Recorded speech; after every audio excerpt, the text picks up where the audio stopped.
What's up, travelers? Welcome to Denpasar International Airport. I found a place in the staircase where I can vlog without it being super awkward because the terminal is packed.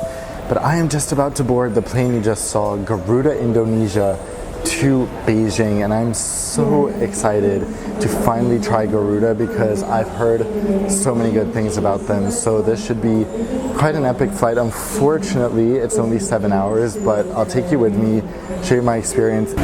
Oh my god, hello, you beautiful bird. Here's my 777-300 with Garuda Indonesia, taking me to Beijing.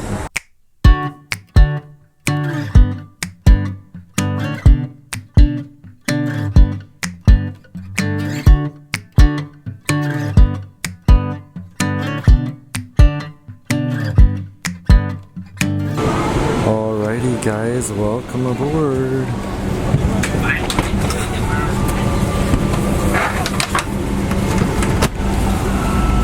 So wow, I'm so excited for this flight, guys. You can't imagine. I feel like I'm gonna experience one of the huge, great airlines that I haven't experienced yet. So we have some orange juice and hot towels to start off the flight. There were no choices of beverages, so orange juice and champagne it is, but no free choice from the menu. So check this out. As you can see, the seats alternate between being in the middle and on the outside. You'll want to pick the uneven numbered seats so you can be in the middle like I am. Here we have all this storage space to our side. We also have a reading light up here. Seat controls,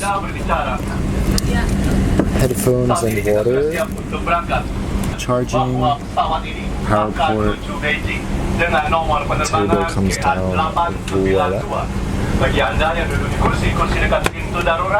Okay, let me take a quick break in the seat tour and just tell you the flight attendant who will be taking care of me today came by and introduced herself as they do on the top airlines in my experience.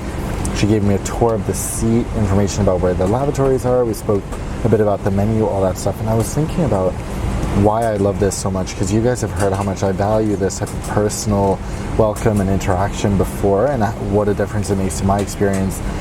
And I think the key difference is that when they don't introduce themselves and you just come on board and they serve you doing basically what they have to, but no more. So it's like the difference between being a customer and a guest. On most airlines, you're just a customer. They do the bare minimum, try to get the work done. They might be nice to you, but it doesn't feel like they're really concerned about you personally. And even if I understand that the people on Garuda or any other airline like this probably don't care so much about me, just the fact that they give off that impression is really important because it makes you feel like you're a guest and you're valued. So it doesn't make you feel like just any customer, which is what I like so much about it. And I'm happy Garuda did it, and they're known for having the best crew in the industry, so I guess today will be the test. Anyway, let's continue the tour of the seat. So down here we have the foot area, which is a little bit restricted, but yet not. Considering that this is a 777, it's a bit smaller than I would expect. Waiting here we have an amenity kit, which we'll look at soon. Shame on Malaysian Airlines for not giving it in first class on a flight just a little bit longer than this.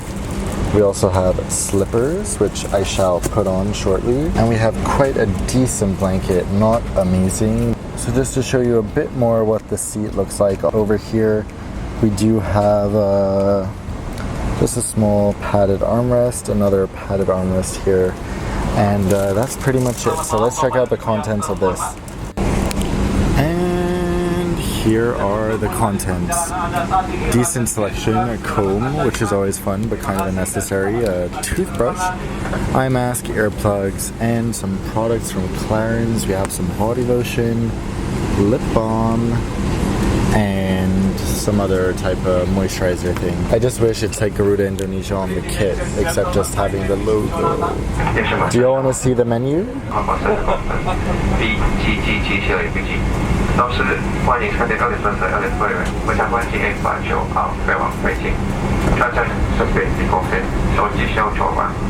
By the way, the English is right under, in case you're confused where to find it.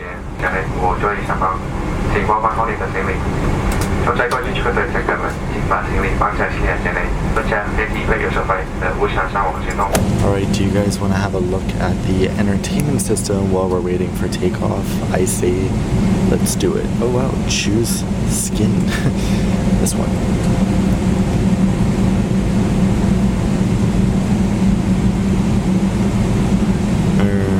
Sort TV shows, comedy. Oh, Bob's Burgers. Whoa. 3 episodes. Loads of Big Bang Theory, loads of Friends, loads of Modern Family. Okay, quite a good system. What about the movies? Okay. Good selection.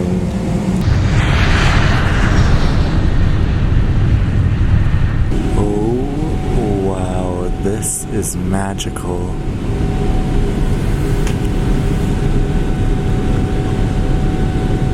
Okay guys, we are starting the service with some peppermint tea, which I just love nowadays, and a tiny little amuse-bouche. Check this out. We're starting with some fruit, which is a fun order of eating things. We have this bread, which looks a little bit uninspiring, but I am always glad when they make some type of dairy-free dessert for me, so very excited about this. Bon appetit. And suddenly the main course, or the appetizer, turned into the main course. This stunning, beautifully presented and delicious looking dish with tofu skin, mushrooms, different veggies. It looks really nice, so I can't wait to dig into this. This is delicious. Wow, so less than 45 minutes after takeoff, the meal service is complete. So apparently there's insanely few passengers on board today, only 6 in business class and 120 in economy. So that's like a terrible load factor for a 777. This might as well be like a 737-700. But that, I guess, would explain why the meal service was so fast. I don't know if it would still be as fast if the aircraft or the business class cabin had 20 more passengers and it was at capacity. But I'm so grateful that it was fast, because now I can potentially get 5 hours of sleep on this 6.5-hour flight. So I'm going to go straight to bed and let's see when they wake me up. See if there's anything more for us to look at. But interestingly, they don't give breakfast, which is a little surprising, especially if they don't have any type of takeaway option or something like that. But honestly, at 5 a.m. I won't be wanting to eat, so I guess it's nice that they maximize sleep and won't be waking people up by serving them food. In any case, see you all soon. So I recorded this clip and I thought it was actually quite funny to see how clumsy I seem in this clip. So it's one thing to be elegant in like a nice first class seat or even a spacious business class seat, but this was actually a bit tight and I look like a mess trying to figure out how to get into bed. So just enjoy this and you'll hear my comments about the bed very shortly.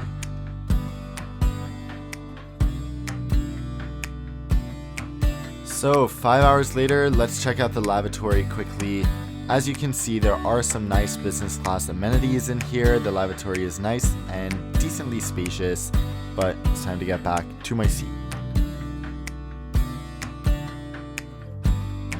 Ooh, good morning, you guys. I'm so tired right now, but gotta try Garuda Indonesia's signature drink, or one of them, the umbrella juice. We got a hot towel as we approach Beijing. Let's go.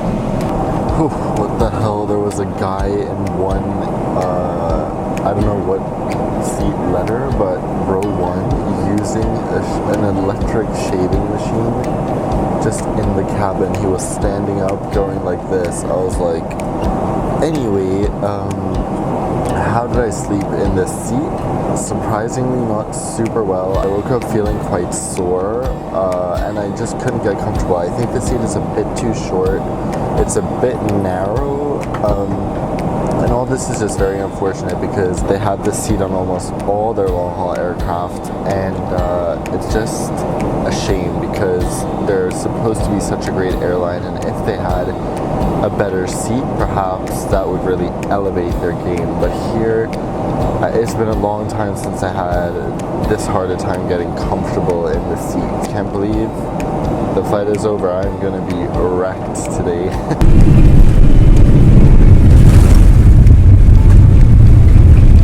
Alright, so for the conclusion, welcome to my kitchen today at home in Sweden. I'm just gonna let you know what I thought about my Garuda Indonesia flight now that I've had some time to reflect. I was very, very tired when the flight landed, as you could tell, so I didn't really have time to wrap my thoughts around how the experience was. So, what did I think about Garuda Indonesia? Well, I liked them. I didn't love them, and I'm gonna tell you why now, but I think that's just a matter of the specific flight I was on. The times weren't the best just to get the full sense of the airline. But I'll start with the positives, which are definitely the catering was fantastic. It was delicious, and I was so surprised to see the food was so high quality coming out of a vacation destination. Also, the entertainment system was great. The crew, as I said, were very, very good. Now, here's the thing. I can see many elements in Garuda Indonesia that you find on Qatar and Oman Air, and I think the service concept is kind of the same. Sometimes it will be super memorable and just fantastic, and other times it's very good, but not much more than that. So Garuda does have the world's best cabin crew allegedly, and I could see that they were very good on my flight. Also, the seat, of course, it's a good seat. It has plenty of storage, lie flat seat, you know, it has direct aisle access, all that good stuff. But it still wasn't my favorite, and this sounds crazy to say. I know I sound like such a diva, but there are other business class seats that I really do prefer, like the reverse herringbone. This seat here on Garuda isn't really great if you're traveling with someone and you want to sit in a window, but it isn't too great if you're traveling alone either, just because it just wasn't the most spacious. So my rundown is, I would fly them again, I would strongly recommend them, but are they on my top 3 list? Not yet. I hope you guys found that helpful. Sorry for rambling on. I'm gonna go back to enjoying time with my family over the holidays, and I hope you guys have been enjoying the same. So until I see you in the next one, fly safe.